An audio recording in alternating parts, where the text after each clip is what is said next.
أعوذ بالله من الشيطان الرجيم بسم الله الرحمن الرحيم أعوذ بالله من الشيطان الرجيم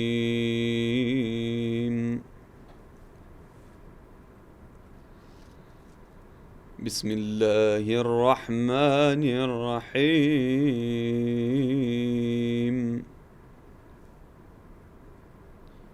يا أيها المزمل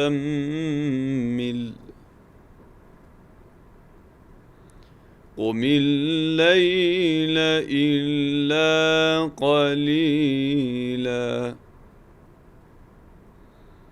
نصفه أو انقص منه قليلا أو زد عليه ورتل القرآن ترتيلا صدق الله العلي العظيم.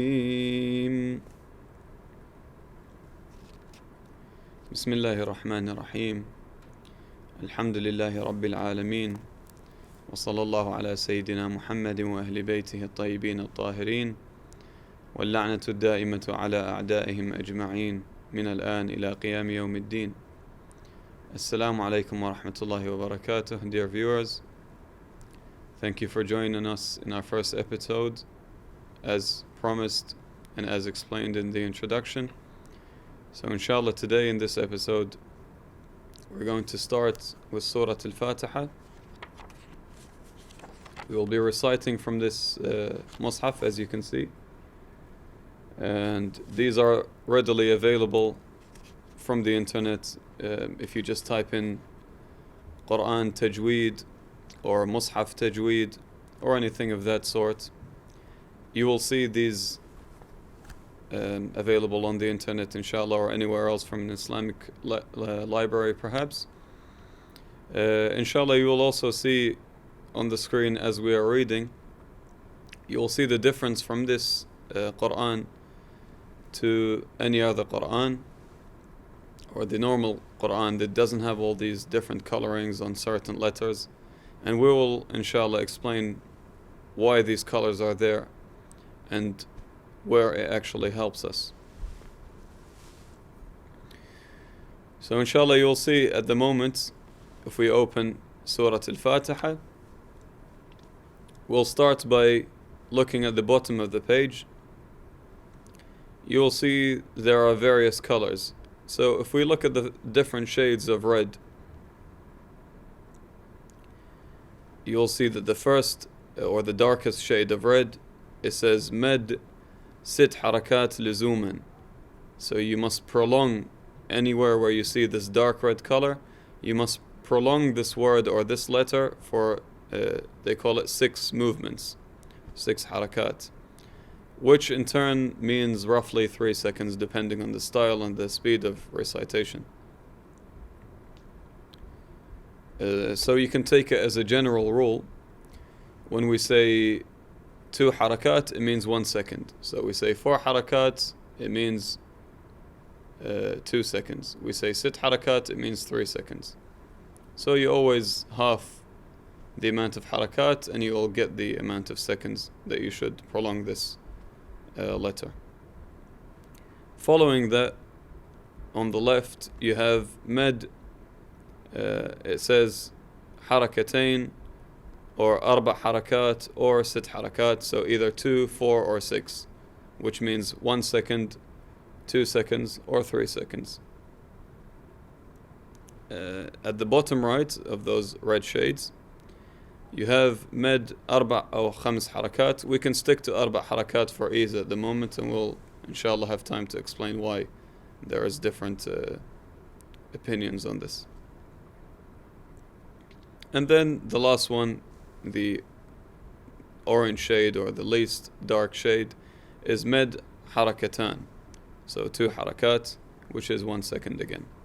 So all of these colors to the right, these 4 different shades of red, they're all talking about the med, the prolongation of a certain letter.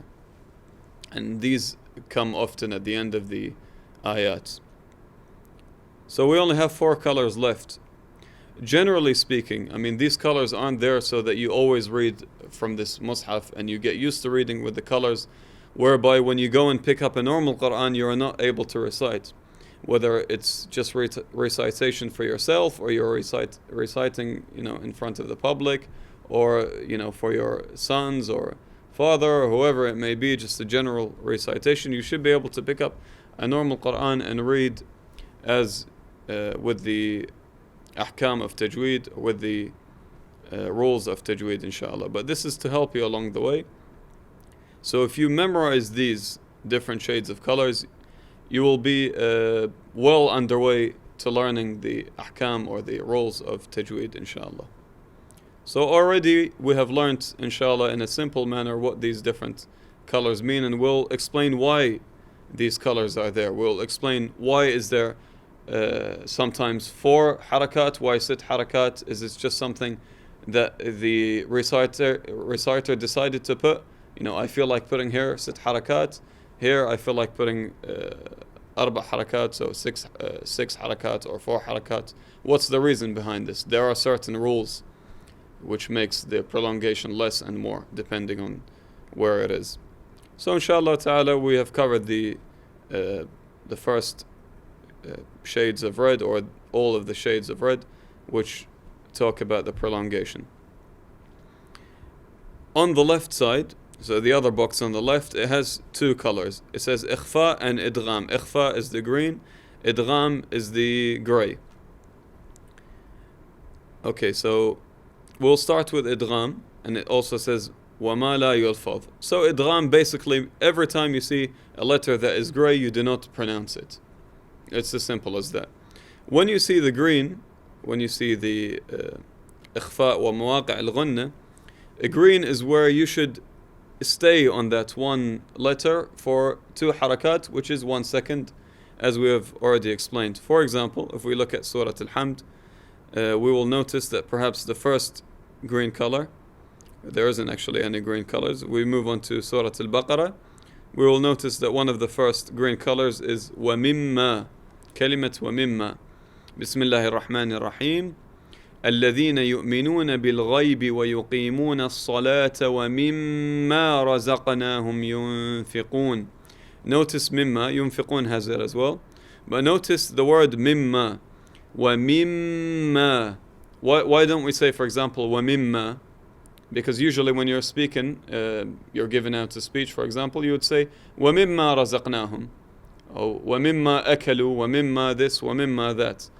Rarely you hear people that actually talk in the way of Tajweed all the time. So they would say وَمِمَّا رَزَقْنَاهُمْ يُنْفِقُونَ. There's not a lot of people that speak in this manner. However, there is some people that try to stick to the rules of Tajweed even in their normal speech. In each case, so this mimma, you can see the meme is in green, which means you need to stay with this meme for 1 second. وَمِمَّا رَزَقْنَاهُمْ. You will learn how to count eventually whilst reciting, because at first it is slightly awkward. So again, these other 2 colors are very easy. So we only have 2 colors left. These other 2 colors, one of which is quite difficult to grasp. So the first color on top says Tafkheem, the dark blue. It says Tafkheem. This is the difficult one. So let's talk about the other one, the light blue. We'll talk about that one first. It says Qalqalah. The light blue is Qalqalah.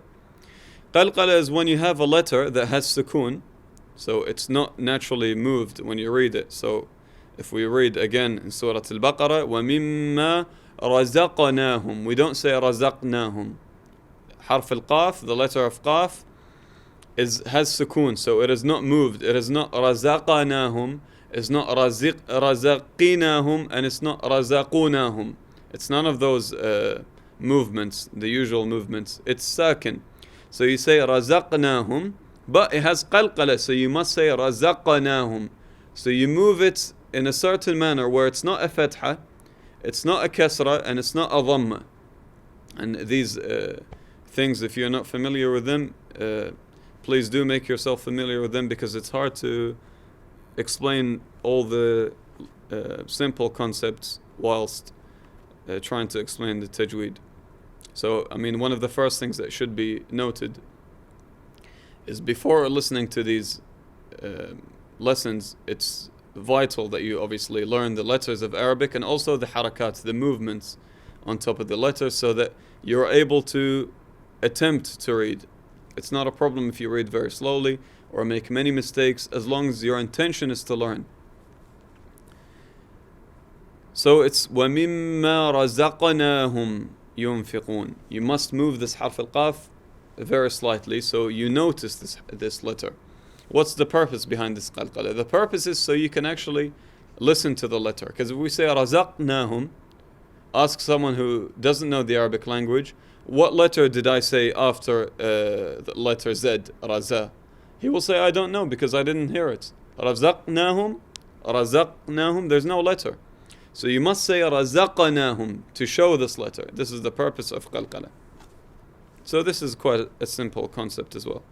Obviously, when you have all these things in mind and you come to read, as we will inshallah have time in this episode, or perhaps the following episode, to read Surah Al-Fatiha, you will notice that there's quite a lot of these things in that one surah, which is quite a simple surah to read. However, you'll slowly get used to it, inshallah. The last and final ahkam, or colors, which obviously these colors aren't, if you memorize these colors, as we said, you'll be well underway to learning the art, inshallah, of tajweed, but this doesn't mean that you will be able to read the whole of the Quran without making mistakes, even if you memorize exactly what each and every one of these colors do. So when we talk about Tafkheem, what is Tafkheem?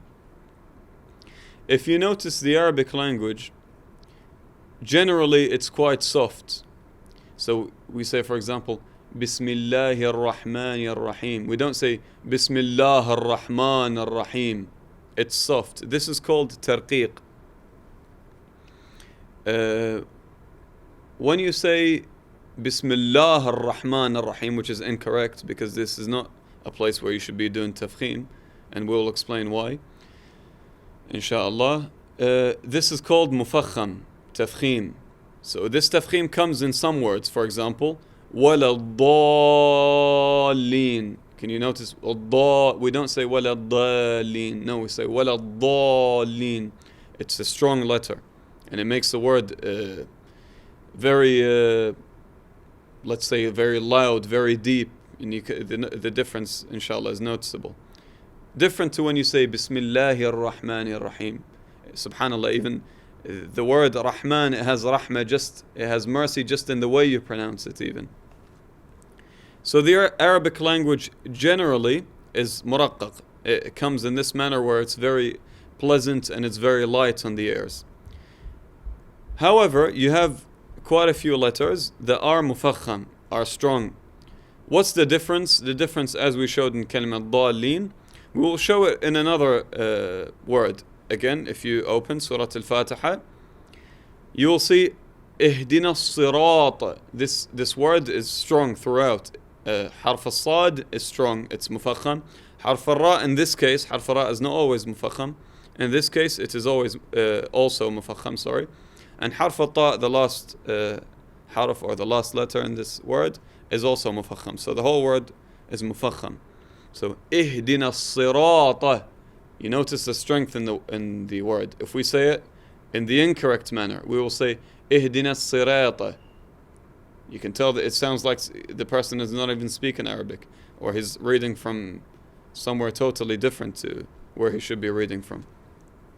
So it totally distorts the word. This mistake is most oftenly made in the letter ra, harf al-ra. So, for example, someone would get the sad and the ta correct, but he would say, for example, ihdina as-sirata, which is incorrect. Or he will say Bismillahir Rahmanir Rahim. This is incorrect also. It's Bismillahir Rahmani. The harf al-ra is mufakham only. Bismillahir Rahmani ar-Rahim.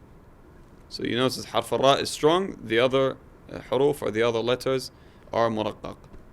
this one, inshallah, we'll come to and we'll explain in more detail, as this is a brief introduction to why there is all these various colors. And it must be noted also that this is for ease of recitation, as it was also ease of recitation to actually put the tanqeet, the dotting on the words.